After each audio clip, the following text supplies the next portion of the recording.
The topics and opinions expressed in the following show are solely those of the hosts and their guests, and are not those of Pesmo Radio, its employees or affiliates. We make no recommendations or endorsements of any radio show programs or products mentioned on air, on our website, social media accounts and marketing materials. No liability, explicit or implied, shall be extended to Pesmo Radio, its employees or affiliates. Any questions or comments should be directed to those show hosts. Thank you for choosing Pesmo Radio. Are you a songwriter? Are you looking to turn your songwriting passion into a full-time gig? Whether you are just at the start of your songwriting journey or a seasoned industry professional, this show is made for you. Welcome to the Songwriter Show, bringing together songwriting news, interviews, and community. Now, welcome your host, Sarantos. Thank you for tuning in, and welcome back to the Songwriter Show. I'm your host, Sarantos. I'm a solo music artist who's been writing lyrics for as long as I can remember. Words are very important to me, and that's why I'm thrilled to host this show. I believe that every song is a story. The Songwriter Show is broadcast live on #1 ranked Pesmo Radio and has listeners in all 206 countries in the world at every state in the U.S. The station is licensed with ASCAP, BMI, CSAC, and Sound Exchange, and has partnerships throughout the music industry, including iHeartRadio and exposure to over 300 million listeners. Tonight's guest is Jon Car.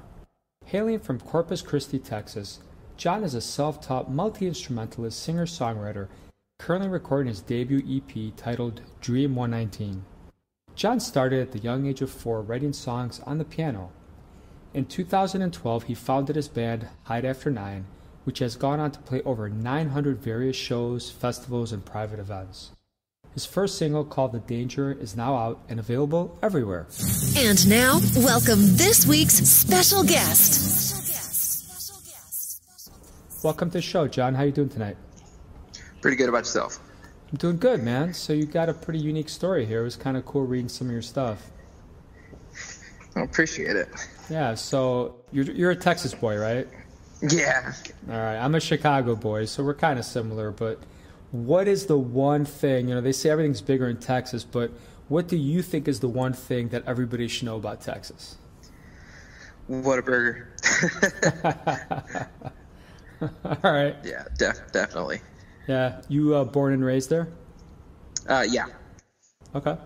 Now, these 900 shows you've done, I assume, are they international, all over the U.S.? Like, where have you gone? Nah, just South Texas. Texas, wow. Okay, so you've you know Texas well then. Definitely. Yeah. Tell us a little bit about what got you down this road. How'd you start making music?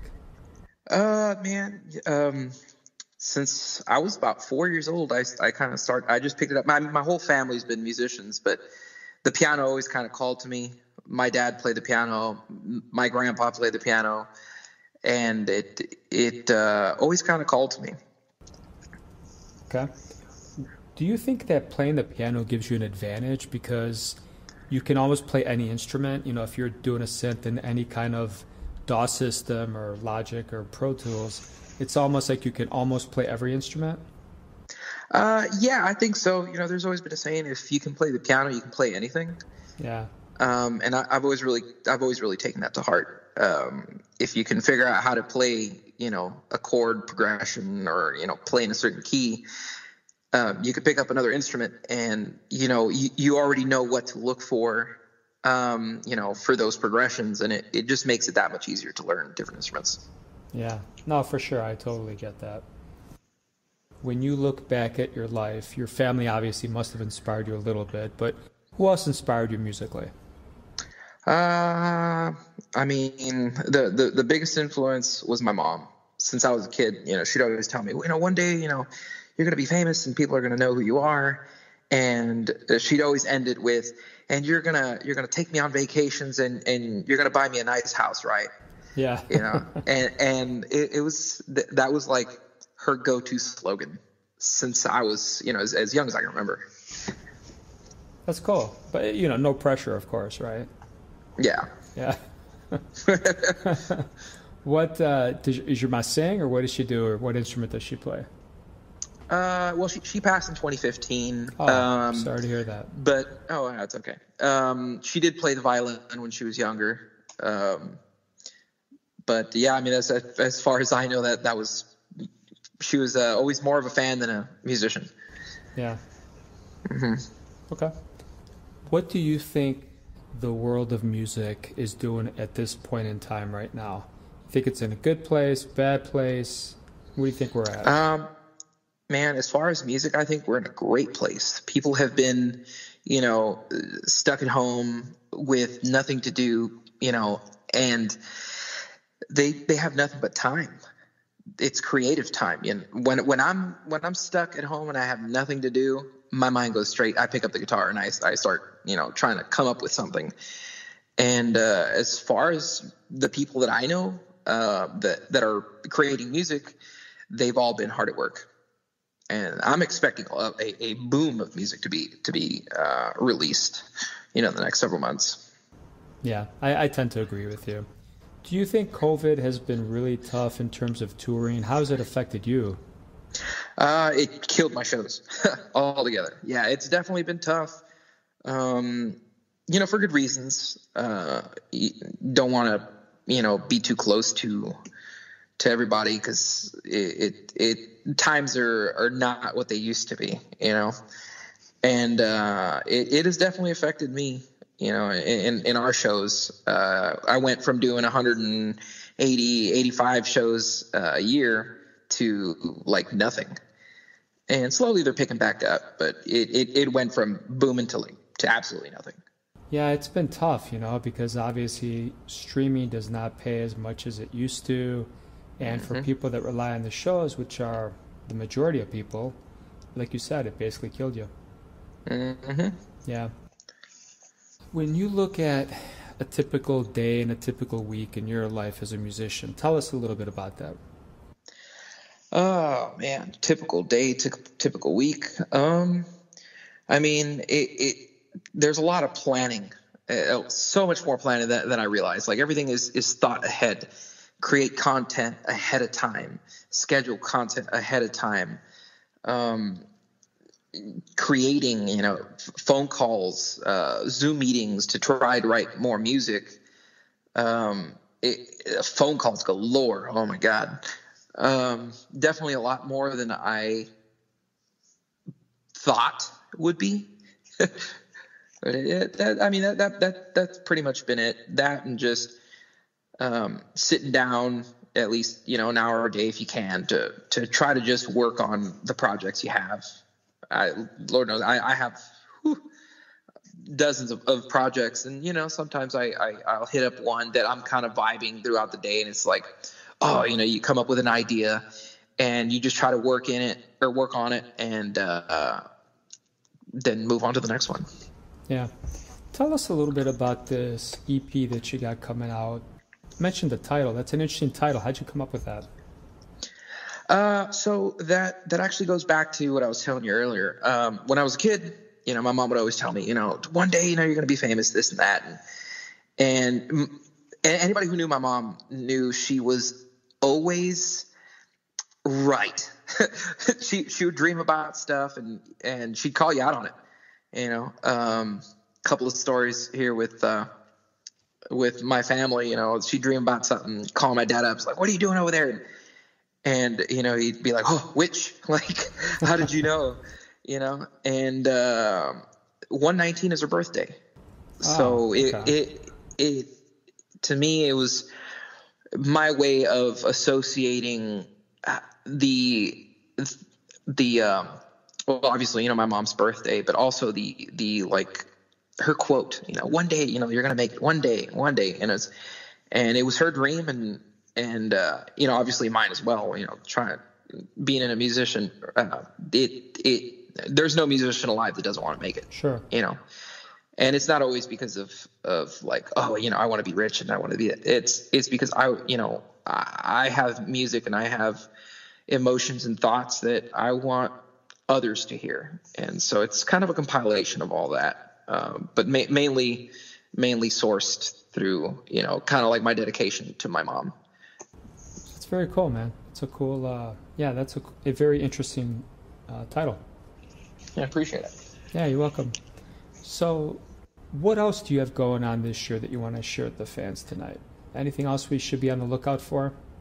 Yeah, there obviously a few more releases, a few more singles before we release the EP. Some announcements I can't quite make yet. And just hopefully a lot more music throughout the year. I plan on releasing a lot of content this upcoming year. So I take that you've been very busy. Yes. What you said earlier, right? Yeah. I've been working on this album for about a year, maybe a year and a half, give or take. Before I really got into this, I didn't quite understand how much work goes into making a professional album. It's immense. Yeah, for sure. There's no doubt about that, brother. Tell us a little bit about teaching. Do you teach any music, piano, anything? I don't. I've had some people ask me. Patience is not my strong suit. And okay. Yeah, I don't know if I could actually sit down and like correlate what I'm thinking. Because a lot of things there are a lot of the instruments that I play strictly from ear. I mean, I know how to read music, of course, but it's always been more so like I can replicate just by listening, or I can create just by listening. And I understand music theory in practice, but not on paper. If that makes any sense. Yeah. No, I get what you're saying. Cool. When you sit down to write a song, how do you start? Do you start with piano? Do you start with melody? Do you start with a drum groove? How do you get started in this process? I've done it a few different ways. Sometimes I start off with a guitar, just guitar, and try to get like that basic layout. Other times I've had it to where I write the lyrics first, and then I try to see what kind of vibe the lyrics are kind of telling me, and vice versa. I've done it to where I write the entire music just by sitting down and you're on a certain level when you're kind of making music, and it's like, oh man, this is the bomb, and this is cool, and this will sound cool too. And then after it's done, it's like, okay, what does this song want? Like, what is it telling me? Yeah. Because when you listen to a song, you don't want the lyrics to be completely off of what the song sounds like. So I generally let the track tell me what it wants, and I kind of sit down and just write it out. Yeah. Okay. I get it. We have one of our listeners, Pam, is calling to ask, when are you starting gigging again? Actually, if the weather will permit, I'm going to be playing here in Corpus on Thursday. In fact, I have two shows. I have one on Thursday downtown. It's called Bay Jamming. It's like a city festival they do every Thursday. And then Friday night at a place called the House of Rock. And is this something, John, that you do with the band? You do it by yourself? How does that work for you? Right now, I play with my band that I founded in 2012. At some point, I mean, because my album is a solo album, so I'm not too sure what I'm going to be doing on that end. Possibly, moving on to solo or maybe a separate band. I haven't quite decided. I have to talk to a few people about that. I get it. How do you balance music with other obligations in your life? Oof, that is a tough question. Coffee. Coffee. That sounds like a song, my friend. That sounds like a song. Definitely. Yeah. In all seriousness, I don't know. It just kind of falls into place. I mean, this last year has been so busy. And somehow I've stretched myself to the absolute limits, and I managed to just get it done. Okay. How do you handle a mistake during a performance? Do you ignore it? Do you kind of, tell us a little bit about that? Oh, man. So when I first started playing, I'd make a mistake, or one of us would make a mistake, and, you'd look at each other like, oh, criminy, and, as you get more experience, you just pull it off. You make a mistake, add a little something extra to make it sound like it was part of the song to begin with, and move on, and nobody notices. And if you do notice, it's probably because you've been to quite a few of my shows. Yeah, that's so true, man. I was the same way when I first started. You're all like devastated. You didn't play a perfect or sing a perfect note. And then after a while, you realize you could just ad lib, and no one really knows that you did that except you and your bandmates. Mm-hmm. Yeah. Yeah, or better is if you make a mistake, just guitar solo. Guitar solo, they'll never know. And your bandmates are looking at you like, "What are you doing, dude?" Yeah, no, I mean, we're high functioning, at our shows. Like, we're all alert to each other, and it pretty much just takes like a glance, and they're like, "Oh, I got you." Yeah. When you've been playing with people for a long time, you really get in sync with, with what we're each wanting to do. And that's the beauty of playing with people that you're grooving with, and that you know them, they know you, and you can almost make things up on the fly. Mm-hmm. Yeah. Okay. How do you get fans to take you seriously as a musician? That's a hard one, man. A lot of people don't until they actually show up to a show. And, I've always told people is when you leave, I want you to talk about this for the rest of the week. So I've always been real big into the show. Like, I want it to be as awesome, plenty of effects. Like, I want it to be something that they leave with, and talk about for about a week. Okay. What effects do you use that you think most musicians can adopt pretty easily, that are not super expensive or super complex? Oh, man. So I have some fog machines that they're called geysers. They shoot up like a 15 or 20 foot, ball of smoke with color. Those aren't that expensive, and they just add so much if you set them off at the right time. Hook them up to a DMX and have someone on the side just kind of going with the music. There's some fairly inexpensive rotary lights, mechanized lights. I mean that's what I would say. There's plenty of options. You don't have to spend a boatload of money just to present yourself a little bit more grand, I guess, if that's the right word for it. Yeah. Okay. Tell you what, tell us about this song we're going to hear in a minute here. What do you want to know about it? What inspired it on your end? So this song it's pretty much like myself telling myself that I want to go beyond my own limits. My own limitations are not going to hold me back from my goals. Essentially it derived from, my life. At one point, I was a musician who, like, I didn't really believe in myself. Like, I did, but I didn't have the motivation, I guess, if that explains it. I always thought, it's kind of a waste of time, and it's a waste of money, but it's fun. So it was always like a give and take, and pretty much just arguing with myself as to what I could accomplish and what I couldn't. And this song just kind of came to be from that. I pretty much just told myself, one day it's like I'm not settling.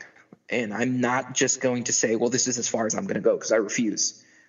And I let the music speak for itself. I mean, at a later point, I'll be making some announcements that'll kind of shed a little bit more light on this. But that's pretty much how the song came to be. It derives from my own personal life. Okay. Awesome, John. Tell you what, let's take a listen, and then we'll come back and talk for a few more minutes, okay? All right, sounds good. All right, everybody, check this out. Jon Car, here we go. I want the danger of it all. I wanna climb, rise and fall. I wanna place down my back, saying I'm not done yet. I wanna touch the sky above. I wanna feel the undertow. I wanna learn to walk the line. Then I wanna let it go. The danger.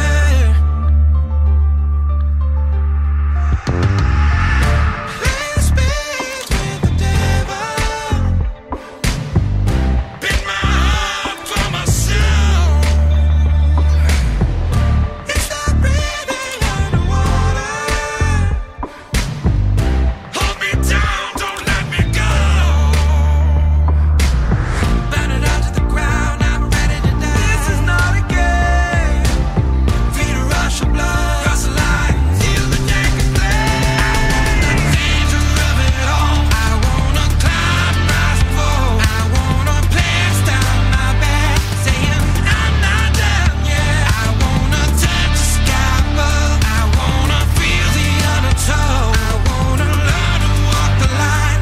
Then I wanna let it go. The danger.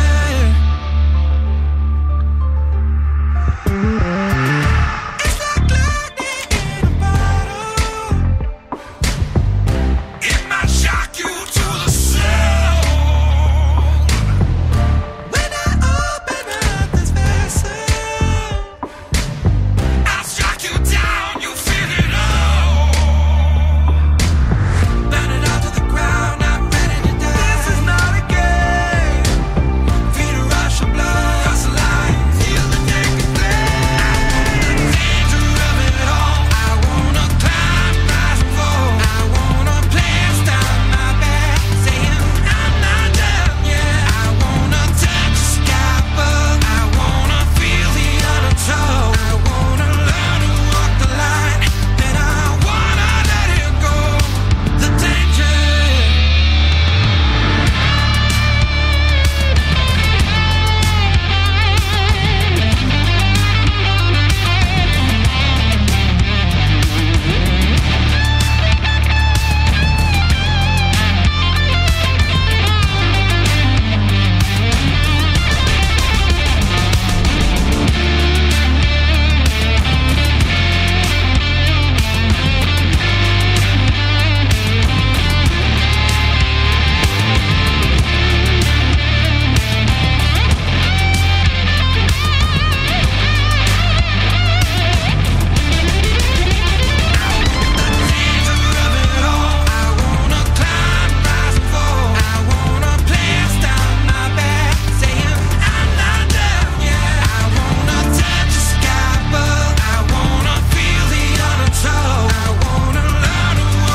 The danger. Well, that was a very cool song, my friend. Thank you for sharing it. I appreciate it. So when you look at your own career, how much do you think you focus on a backup plan? Is that something most musicians should be thinking about on a daily basis until they make it, or do you think it's not important? I mean, yeah, it is important, because you have to be realistic. You know, the odds of making it are pretty slim, as you know, as I say, small peanuts.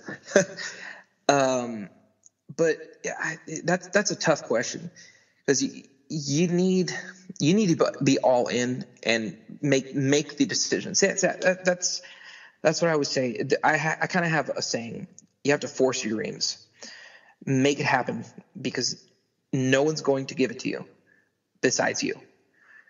So it's a little hard to say, like, yes, you obviously want to have a backup plan, but put your time and effort and, like, really, really, try to focus in on your goals, because no one's going to give it to you if you don't try. There's not going to be that magical person who's going to find you on Instagram and be like, wow, like he was very talented. Because nowadays, from the people in the industry that I've talked to, talent, yes, it's like, obviously it's required, it's a big part, but like the bigger part is this artist dedicated?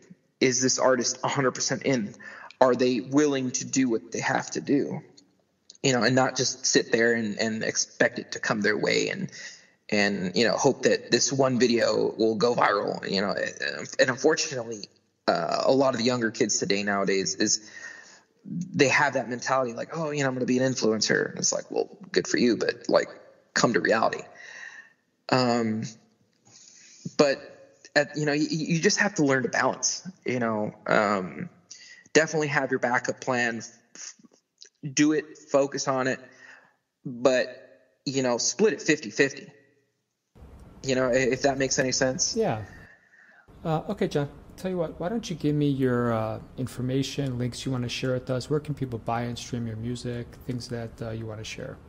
Yeah, man.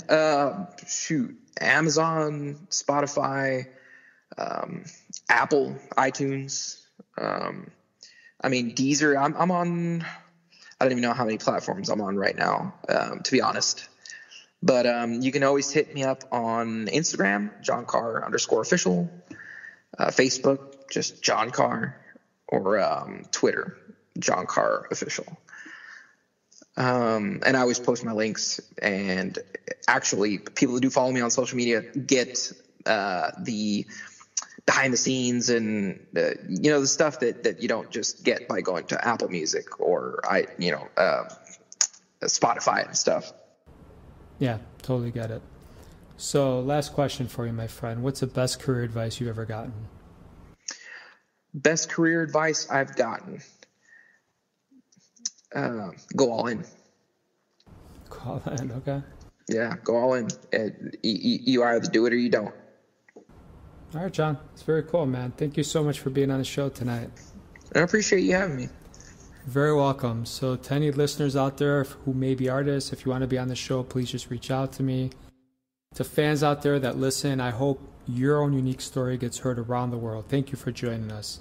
My name is Sarantos. Please join me every Tuesday night to hear other amazing artists share their fascinating behind-the-scenes stories right here at the Songwriter Show. Tonight, I'm going to leave you with one of my songs. One of my favorite shows was The Big Bang. I marveled at Sheldon, and he was fascinated with trains, and so was I when I was a kid. So during an episode, an idea sparked, and I came up with a song that I hope you enjoy. Never Catch a Train on Time. Everyone have a great night. I love you guys. I'll check you out next Tuesday. Have a great night.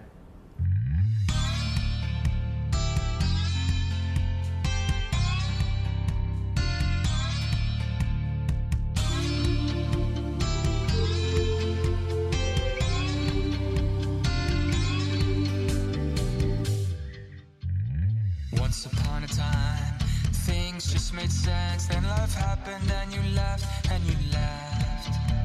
Another Friday night, tangled up with no help. Friends around, but I'd rather be someplace else. Here I go again. The days grow heavy. Lost and confused, except I got everything to lose.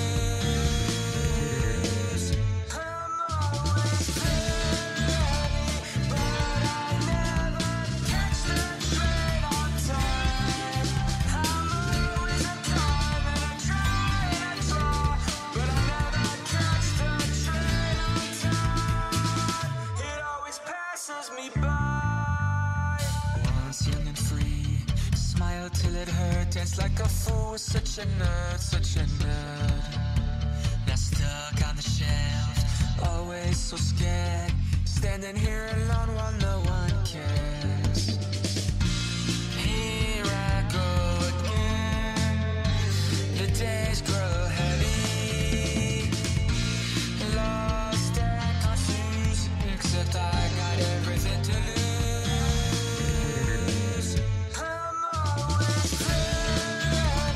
But I never catch the train on time.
try and I try, but still I never catch the train on time.